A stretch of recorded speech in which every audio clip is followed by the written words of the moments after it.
Good evening, good evening, good evening, and welcome to another educational Facebook Live here on blackdoctor.org.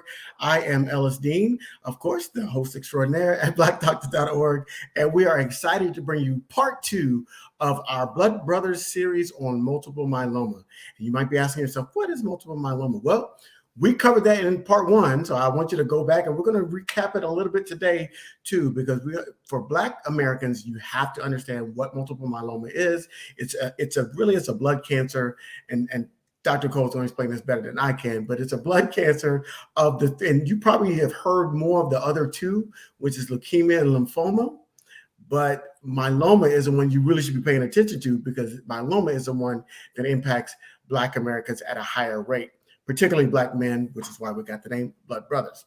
So tonight we're talking about part two. We're bringing part two, and we're going to be talking about overcome the potential complications that can arise when somebody has multiple myeloma. So we're going to do a recap, and then we're going to talk about all of the different ways that you can overcome the things that are associated with multiple myeloma and ways that you can overcome that. So, and really kind of think about that symptomology so you can go and have a really great conversation with your doctor. But again, as I always say, you didn't come on to hear me talk. You came to hear our multiple myeloma master, also known as Dr. Craig Cole. So good evening, Dr. Cole. How are you doing? Very good, very good. Thank you for the introduction. Glad Well, to be here. we're excited to have you here. I'm going to bring your presentation up and we'll go ahead and get this party started. Well, so today we're going to talk about complications of myeloma. And let's see, forwarding the slides. And so we'll talk about some of the myeloma signs and symptoms. We'll talk about how the presentations differ in people of African descent, not just African Americans, but people around the world. The complications of myeloma, the disease itself. We'll go through some of the history and then some of the biology, including bone complications, which is kind of the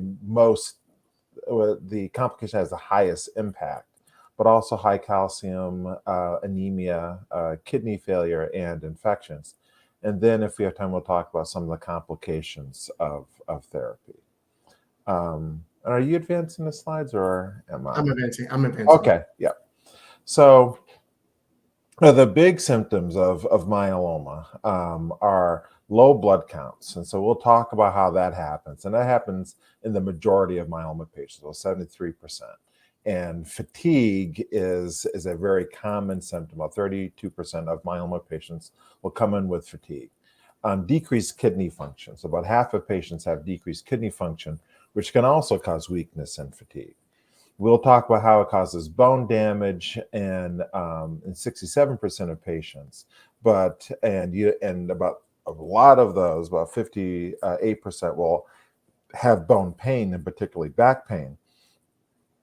Because of that bone damage, you can have higher calcium levels, which can cause appetite and weight loss. We'll talk about that.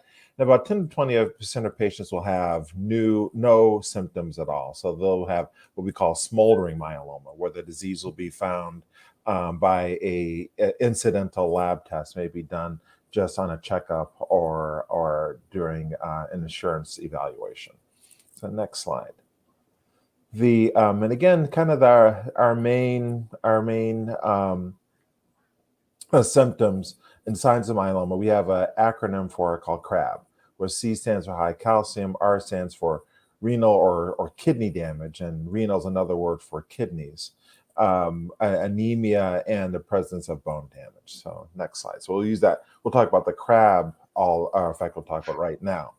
That myeloma is actually a precursor, is actually the end disease of two precursor diseases.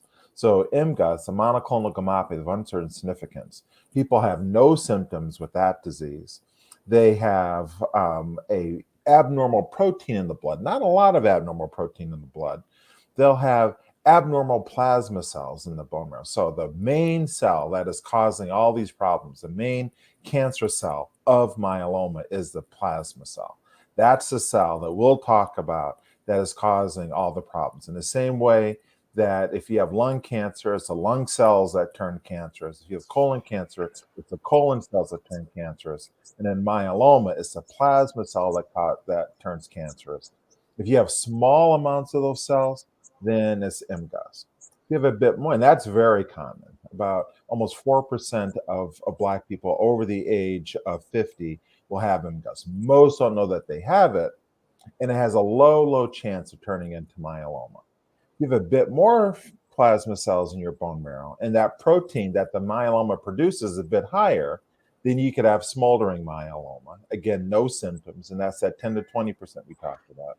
And if you have true multiple myeloma that we need to treat, then you're going to have lots of plasma cells in your marrow. You're going to have that you can have any one of those CRAB criteria, the high calcium, kidney damage, anemia, bone disease.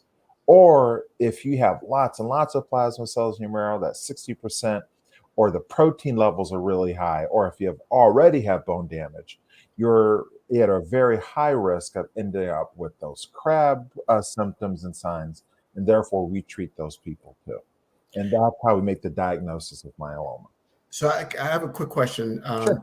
That protein, because I know there's a lot of, especially men that are exercising, working out a lot, they take extra protein. Is that good? Is that protein in their blood going to be different than something from like MGUS or? Yes, it's going to be very different. So all those proteins that you talked about, that if you drink a protein drink, or if you eat a steak, those are proteins from lots and lots of different places. And so those proteins are just your normal proteins, the building blocks of your body.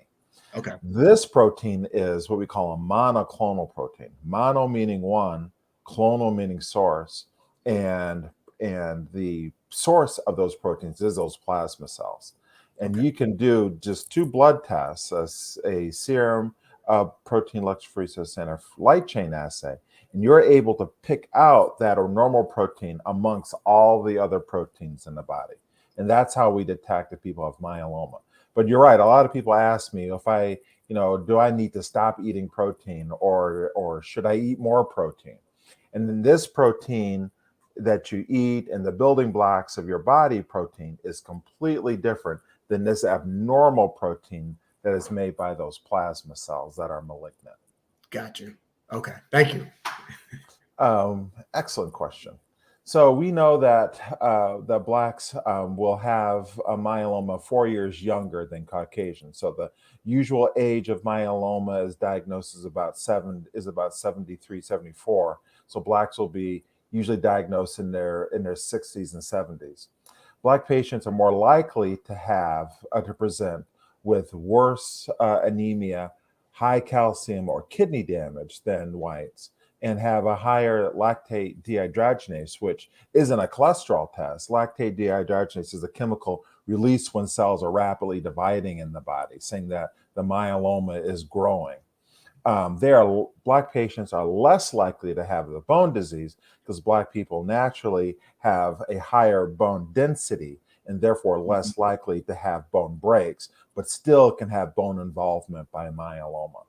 Blacks also tend to have a particular mutation with myeloma called 1114, where the 11th chromosome and 14th chromosome are stuck to each other. And that makes a bit of a different animal of myeloma, where it is a target of a new drug, and one of our best new drugs for myeloma called venetoclax, which is why we have to make sure that we have adequate representation on clinical trials so that we know that this drug will work for everybody. Blacks are less likely. The good news is that Blacks are less likely to have mutations in the 17th chromosome, or deletion of the 17th chromosome, or changes in the first chromosome. And the reason that's important is that high-risk myeloma is very, very difficult to treat. And Blacks are less likely to have those mutations than whites. And there's been actually quite a bit of data that with all things being equal, in clinical trials, the VA system, when everything is equal, the African Americans have at least as good, if not better, survival with multiple myeloma. Y'all hear that, folks? Y'all hear that, folks? That's it. We got to know That's what it. the symptoms are. It We have to affects us. Yeah, it affects us twice as much. right. But if all things being equal, that the survival is the same, if not better.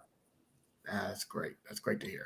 Next. So a common, so a lot of these complications of myeloma, um, we can date that back to actually prehistory. That myeloma, people have asked me, how long has myeloma been around? Has it been around since gasoline and been around, is this a recent disease? But this is actually an ancient disease that you can find actually in Egyptian mummies have those punched out lesions that I'll show you that are pathognomonic or are the calling card of myeloma. And next slide. And actually in Native American skeletons that have been found in the United States and Kentucky specifically, dating back 2000 to 1300 AD. That's a skull. It's a picture of a skull bone that's there that actually shows lytic lesions that look just like myeloma, because we can't confirm that it's myeloma for sure, but it is. I'll show you the pictures in just a second. That these look exactly like myeloma. So it looks like myeloma has been around for a long time. The first cases of myeloma, if you could go to the next slide, actually occurred in 1844, where before there was myeloma, there was a condition called myelitis osseum, which was a condition where the bones were brittle. So myelitis osseum means brittle bones. And this doctor, Dr. Samuel Sally, was really smart. He was a regular primary care physician. He had two women that are patients of his. One of those women, Sarah Newberry, really had a bad time where she was breaking bones and breaking bones and breaking bones, unlike anything he had seen before. And the smart thing that he did is he wrote a paper. He said, people need to know that this lady is really suffering. If you could go to the next slide. And he actually had drawings made of her showing about how her bones were breaking. And this poor woman in 1844, she was not a rich woman in Great Britain, and they were unable to afford a wheelchair for her. So her husband carried her around from place to place. And actually, when she was stooping over to try, when she was out, when he had laid her down outside, her back then fell over, and she had this severe pain, and her thighs gave way. She was confined to bed. They gave her the best that they could give her back then. But you can just see how her bones broke and healed and broke and healed, not like osteoporosis, something very different than that. If you go to the next slide. That was my next question. I'm sorry. Yeah, no, that was my next question is like, how is it different from osteoporosis and osteogenesis imperfecta? Imperfecta is that the bones kept breaking and breaking and breaking, then healing and breaking and breaking and healing and breaking, which, if you have osteoporosis, the bones are just thin and they break. But with this was really a consumptive process. So again, in 1844, they gave her wine and mutton chop, which doesn't sound like a bad dinner, but that was the best that they could do for her. And when they did the autopsy on her, her bones were just paper thin, and a marked destruction and thinning of the bone was noted. And the hypothesis that they had in 1844 is not unlike what myeloma is today. And I think it's incredible how they thought that there was some type of process, some cancer that was destroying the blood with lots of blood vessels and putting out the hardening substance of the bone into the urine, which isn't unlike, we'll talk about how bones and urine are related to myeloma. Right. So they were on the right path. Next slide. And this is a picture from a paper that was published in 2017 that shows an actual picture of myeloma bone in an animal model. And you can see the normal bone, which has a lot of integrity to it, and how myeloma bone has all these holes, these punched out lesions. And I'll show you how that happens in this disease as one of the major complications. Kind of looks like some broccoli. That's what I was It thinking. looks like some broccoli that is just, and it is easily broken. So, you can just push through it, and you can see how if you were to stand on that bone that it would break.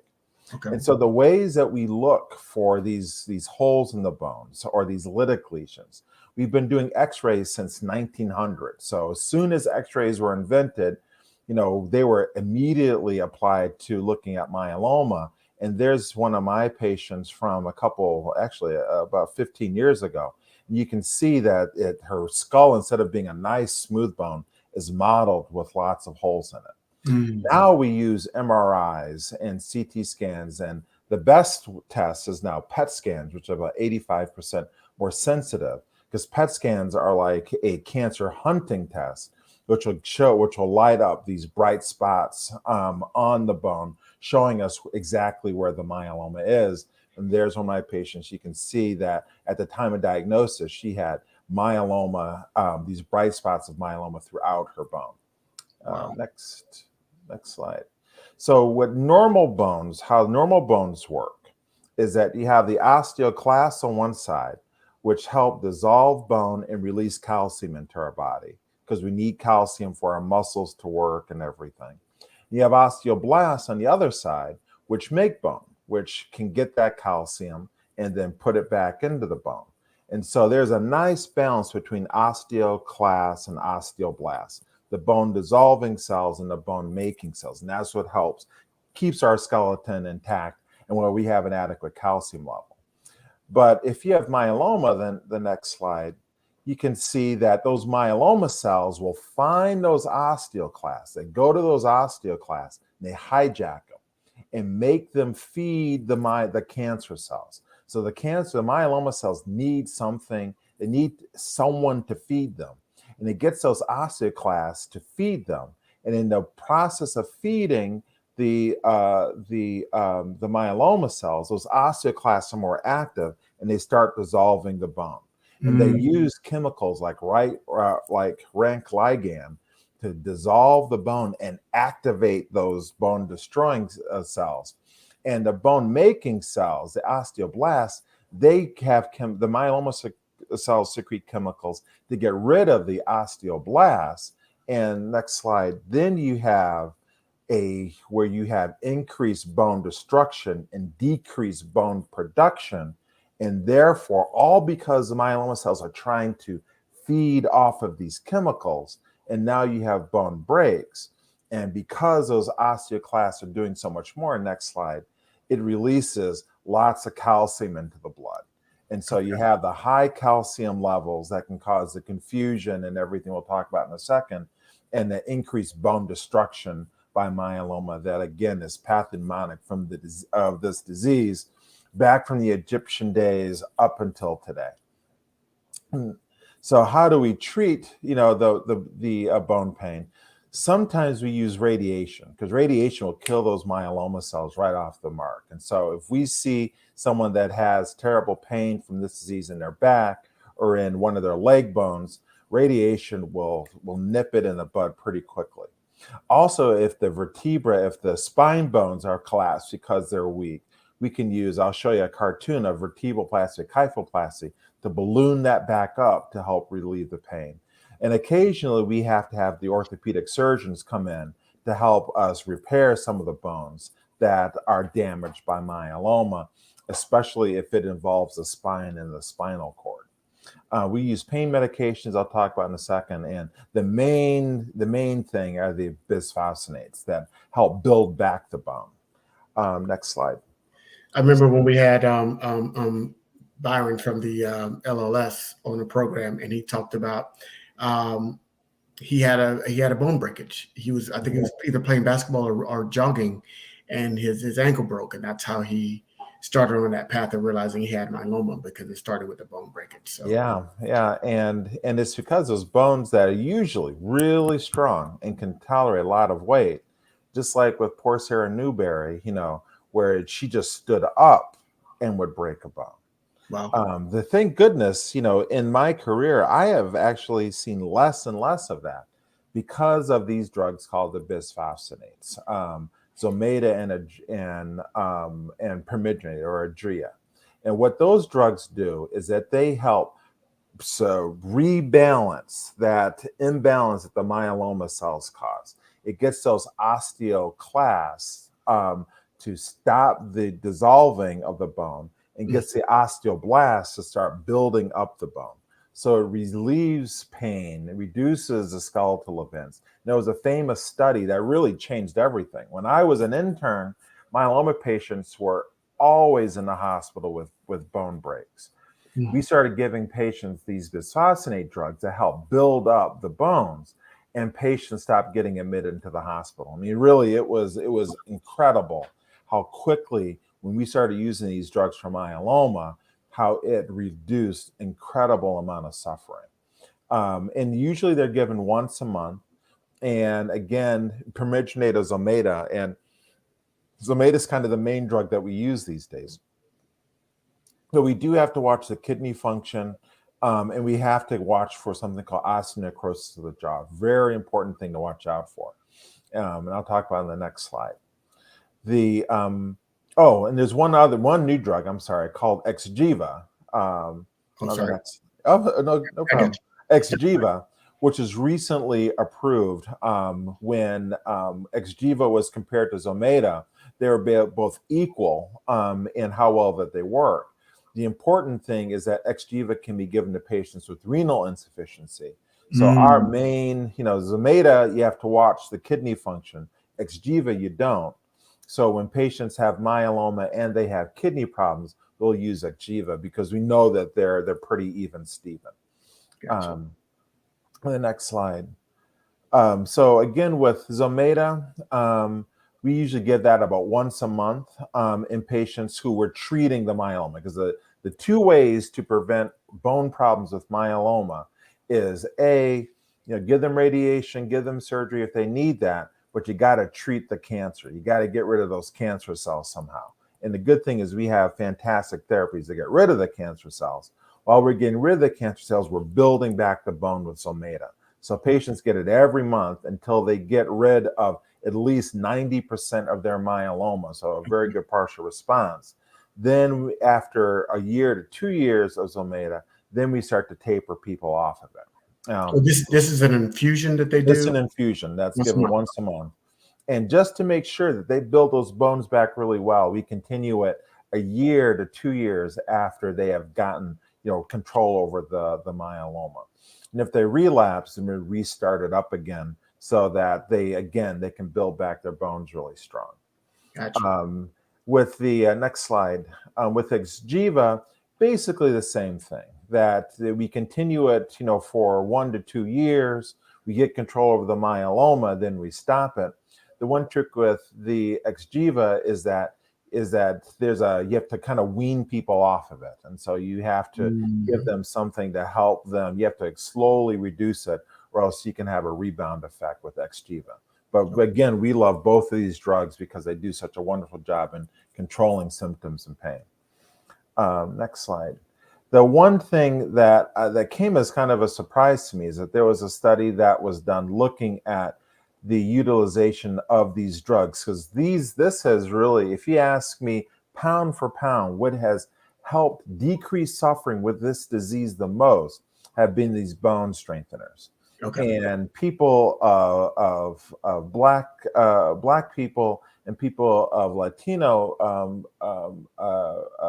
ethnicity have been less likely to receive these drugs. And when they looked at almost 4,000 patients with myeloma, only half has started these, and less than half as it were started in Black patients, and about half even with Latino patients. And I really am trying to wrap my brain around why these drugs haven't been started in everyone. So if you're a myeloma patient, you really need to get this drug, even if they say, well, I don't have any bone problems.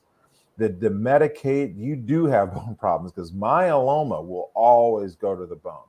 You may not feel it, but you definitely want to build back those bones. And this is a great investment to keep the bones from getting weak in the future.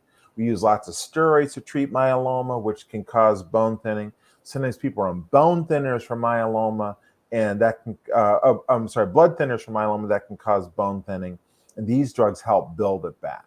And so really make sure you talk to your doctor about having 100% of my patients are on bone strengtheners when I'm, as a myeloma doctor treating myeloma. Well, Doctor, you're speaking to why we're doing these programs, because we got to try to eliminate some of those disparities. Exactly. And that's a disparity right there, and it could be due to bias, as you mentioned earlier, talking about how African Americans have stronger, thicker bones.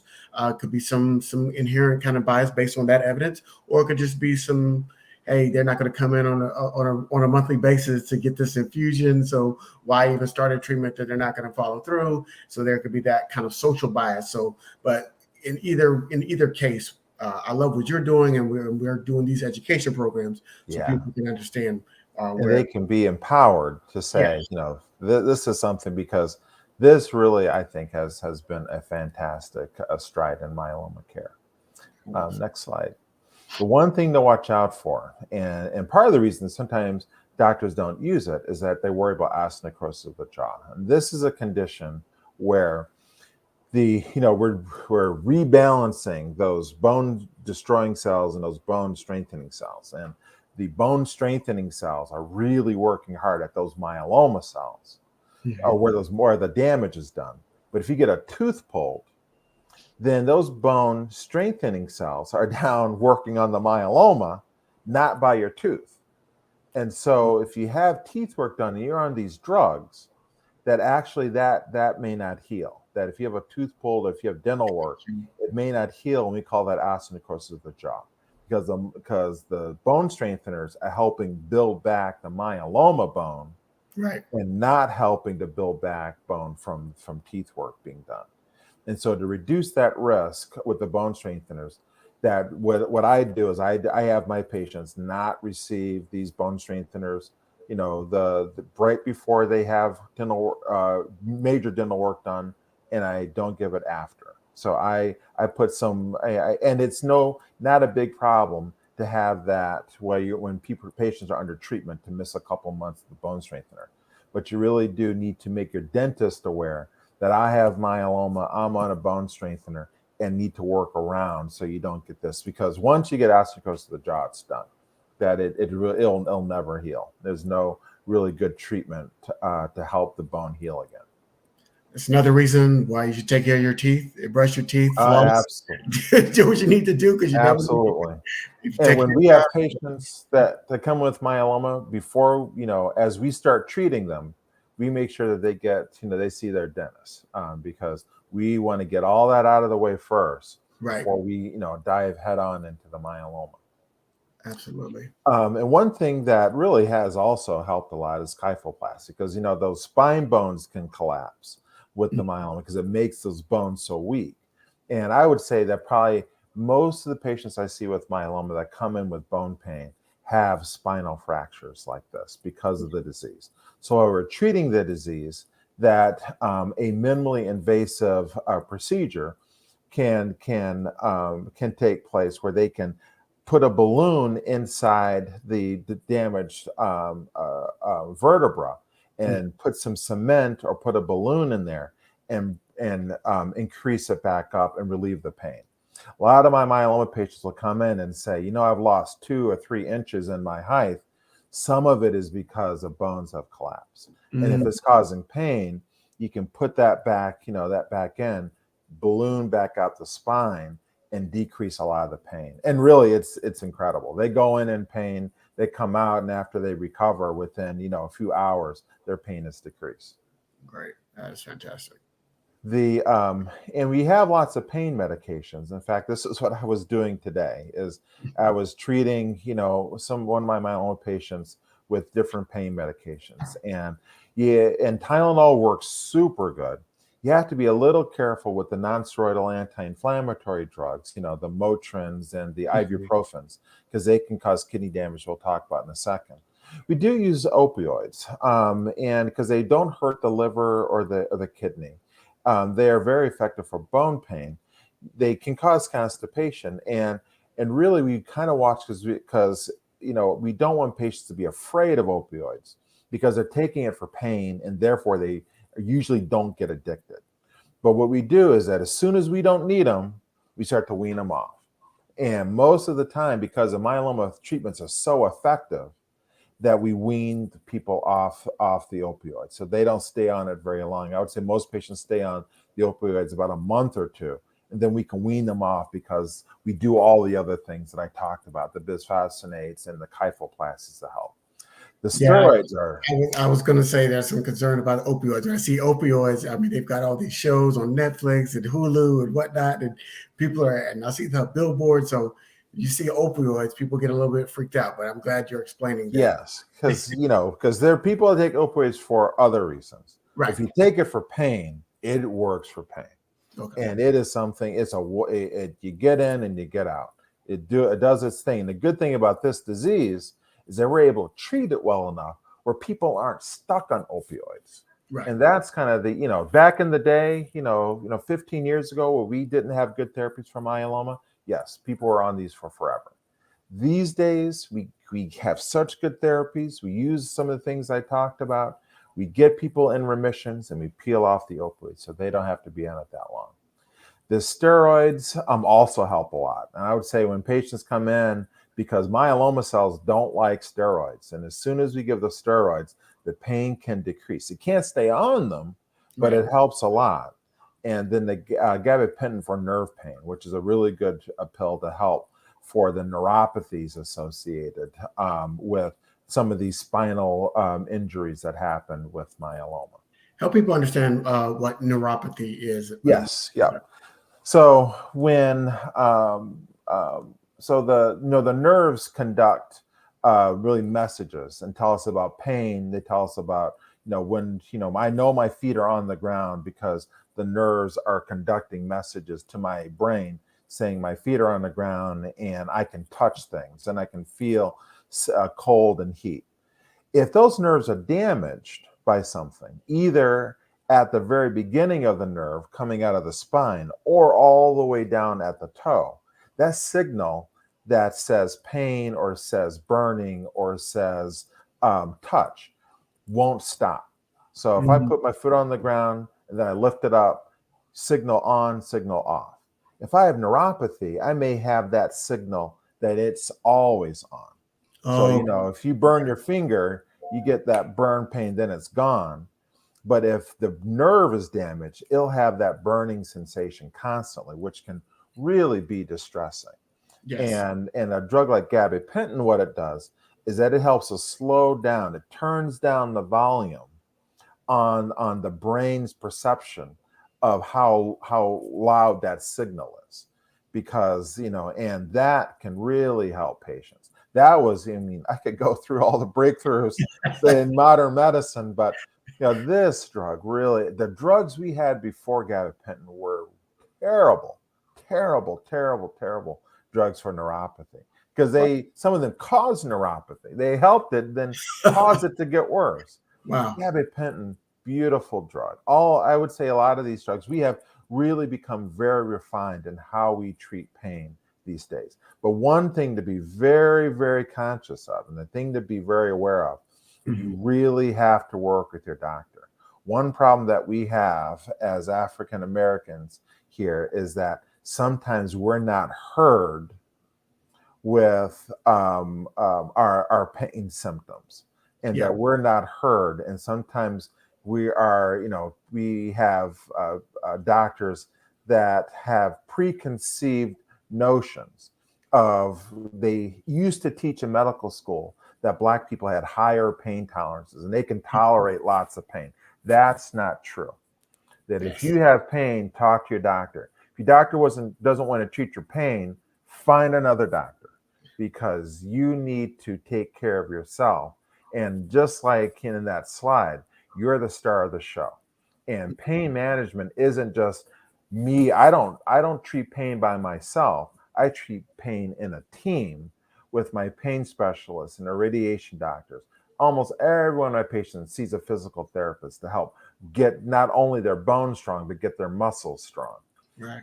Orthopedic surgeons, we get everyone together to help with the pain. So it's a team effort, but you're the star of the show and need to advocate for yourself.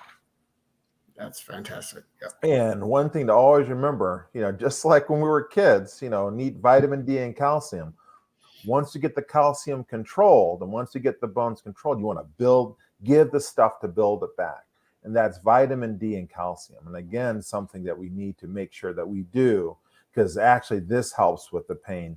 This helps to build back the bones so that they don't break again. So the next complication is the high calcium level. And it's kind of what we had talked about, that those myeloma cells hijack those osteoclasts, or break down of the bone, and releases lots of calcium. And it can be associated with very aggressive disease. Doesn't happen, about 20% of patients have high calcium levels, but definitely it gets my attention because I know that the disease can be a bit more aggressive in those patients. Next slide.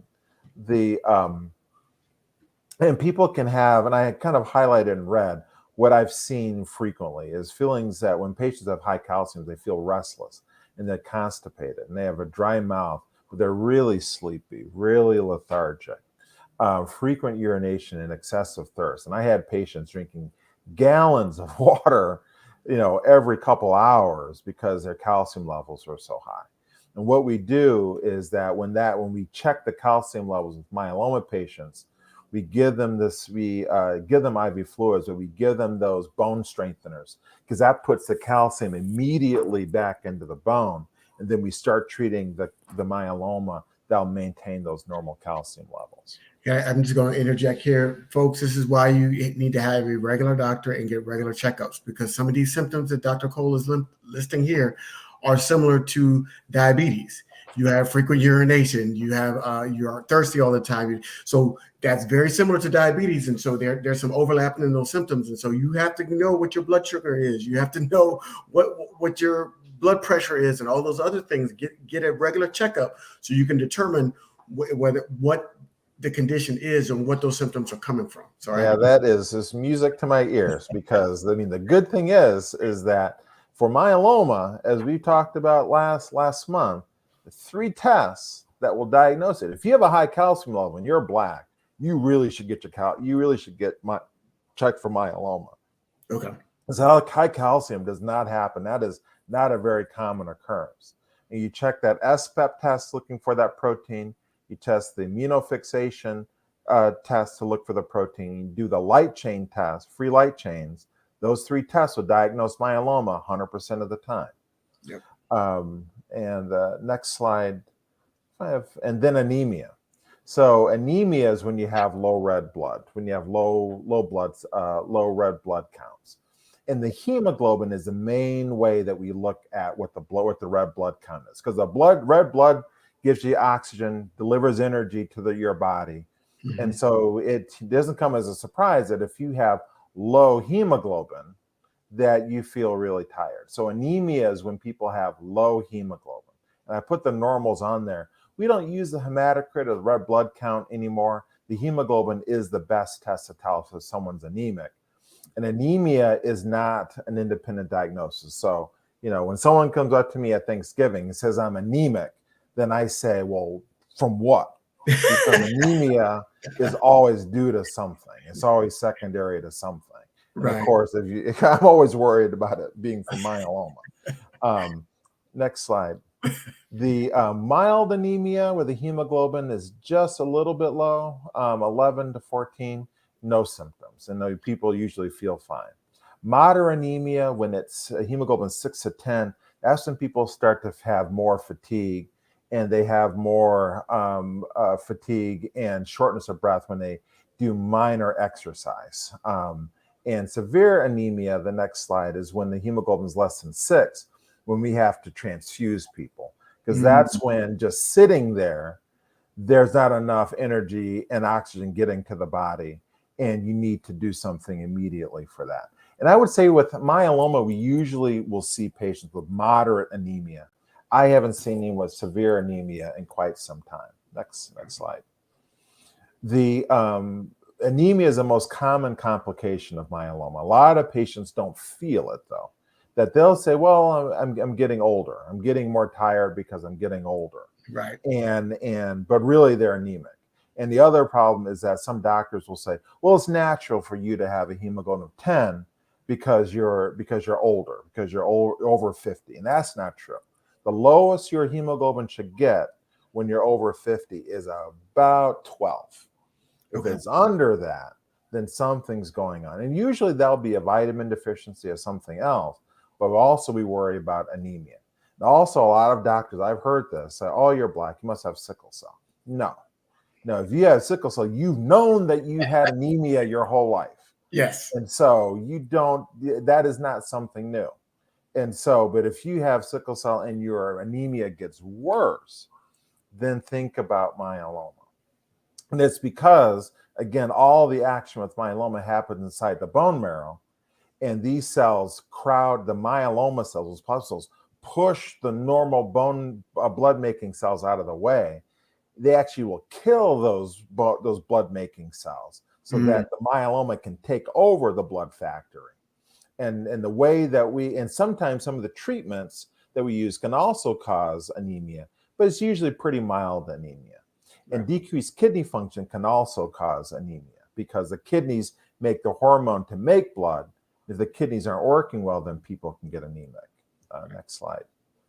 So the treatment of the anemia from myeloma is to treat the myeloma. The myeloma cells are causing the anemia because they're trying to take over the marrow. So you get rid of the myeloma, and then the blood counts come up, of course. Sometimes when we give stem cell transplant, which is one of the therapies that we use to treat myeloma that we'll talk about in the next few months, we give a dose of chemotherapy. That's, of course, going to cause anemia, and sometimes people need transfusions with that. Again, some of the drugs that we use to treat can cause anemia, usually fairly mild anemia. But anytime that, when my patient has anemia with myeloma, I make sure it's not due to something else. Because again, anemia is always due to something. So I make sure to check their vitamin levels, their kidney function, thyroid function. And sometimes that hormone that's made by the kidney is called erythropoietin. That is the hormone the kidneys make to make the bone marrow make more blood. And sometimes we give that as an injection, kind of a booster, to help patients make more blood when their blood counts are low with myeloma. I haven't had to do that in quite some time because the therapies we use for myeloma these days don't cause a lot of anemia. But that is definitely an option that we can use to help build up the blood count. And I'm not getting paid for this endorsement, but this is a reason why, folks, if you're healthy, donate blood. Donate blood. Donate Absolutely. blood. 100%. 100%. 100%. So now going to the kidneys. So most patients with myeloma will make whole antibodies. So the proteins that we've been talking about, we need to check. That is their antibodies. Normal plasma cells make antibodies to fight infection. Myeloma cells make tons of antibody that do nothing because those plasma cells have become malignant. They become cancerous. Right. Most myeloma patients, about 80%, will produce whole antibodies. The whole antibody doesn't fight infection. In fact, it makes your immune system a bit weak. We'll talk about in a bit.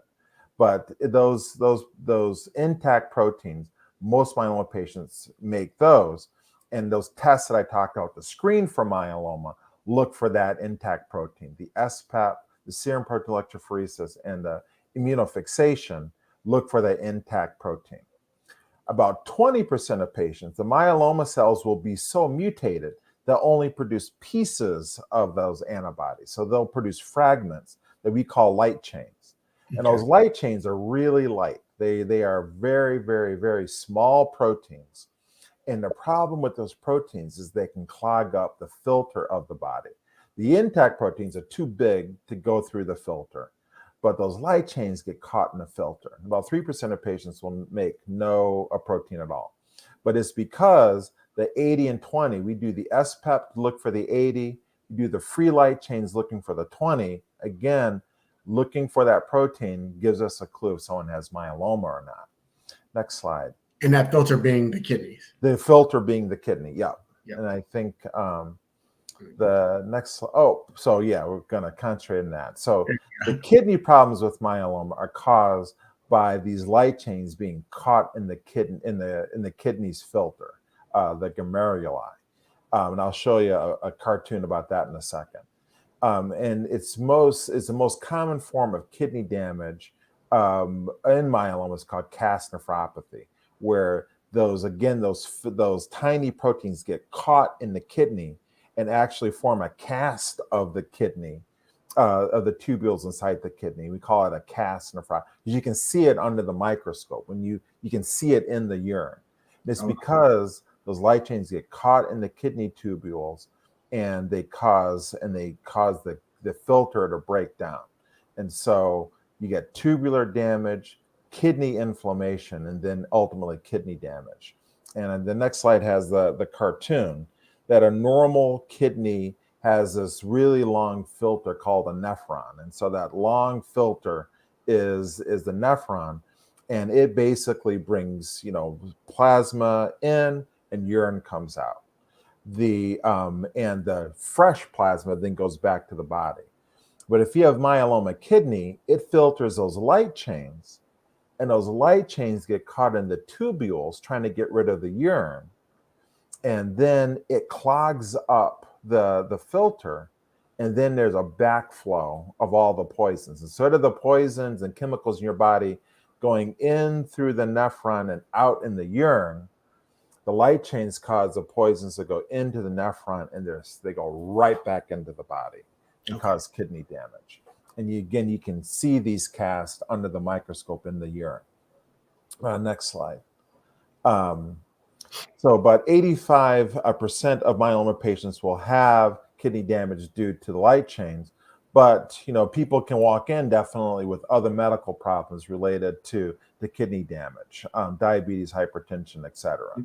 But I've seen a lot of patients with myeloma that had kidney damage, and their doctor said, "Oh, it's because you're diabetes, it's because you're hypertension," and they end up having myeloma. So again, 3 easy tests. All they got to do, 3 easy tests. If you have kidney problems, those 3 tests will make sure it's nothing but this. But those 3 tests, if it is for myeloma, that we can definitely help with that. That there, again, other factors that can precipitate the kidney of problems with myeloma is high blood calcium, because the calcium can also get stuck in the tubules, the dehydration, because you can imagine that as you concentrate the blood with dehydration, those light chains get caught in the kidneys even worse. And then you got to watch out for medications that are toxic to the kidney. And I had made reference earlier that some of those non-steroidal anti-inflammatory drugs, the Motrins, the Advils, and the ibuprofens, can also cause kidney damage. So when a new patient diagnosed with myeloma, we'll treat their pain with other things. Once you get the myeloma to control, then we'll start using the NSAIDs. And we also tell them to make sure they're well hydrated. And hydration is the grandfather of myeloma, Dr. Kyle, told me that what you should always tell your patients with myeloma is stay hydrated. It makes them feel better, makes their kidneys work better, and it helps prevent myeloma kidney disease. And that's hydrated with water, folks. That's hydrated with water. With water. So yep. Those energy drinks, the Gatorades, the juices, that's not hydration. Good old H2O is that's it. In fact, I think the next slide I push. Not yet. The slide after this got the water in it. But the way that we treat and it's really, it's really important, because the way that we can treat this is we need to immediately treat. So the 2 things where I'm like, well, we got to get going today is kidney damage from myeloma and pain. And I have no tolerance for either one of those. And so when, how do you end up getting treated the next day with myeloma is if you come with kidney damage or you come in with lots of pain. I'm going to do something, that day, because the kidney damage from myeloma is completely reversible if you start early treatment. Even if I've had patients where the kidney doctor said, you'll forever be on dialysis. And I say, your kidney function was normal a month ago. It's damaged because of myeloma. I can get rid of the myeloma. I can get rid of 90% of it in a month and restore the kidney function. Gotcha. But if you sit with the kidney damage a long time, then it's very difficult to reverse it. So again, that's why it's important to screen and get this and make sure kidney damage is not. If you're diagnosed with kidney damage, recently, again, get the test, make sure it's not myeloma because it can be very reversible. Next slide. But again, it's stay hydrated is the main thing. And just like Ella said, that water, because your body will balance the other electrolytes. Water is the way to go. And infections. So I think this will be kind of be my last point, and then we can do some questions. But the thing that I think gets underplayed with myeloma is how it can cause infections. And the reason is that these myeloma cells, these plasma cells, before they turn cancerous, plasma cells were part of the immune system. And when these cells turn cancerous, in the same way that a lung cell and a lung cancer cells don't participate in the breathing process. The myeloma cells, when they turn cancerous, they don't participate in the infection fighting process that the normal plasma cells do. So patients with myeloma have a higher risk of infection in the general population, especially bacterial infections and some viral infections. And it was terrible when COVID first started.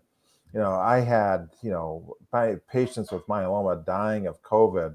It was frightening about how that was happening because these patients are very susceptible to infections.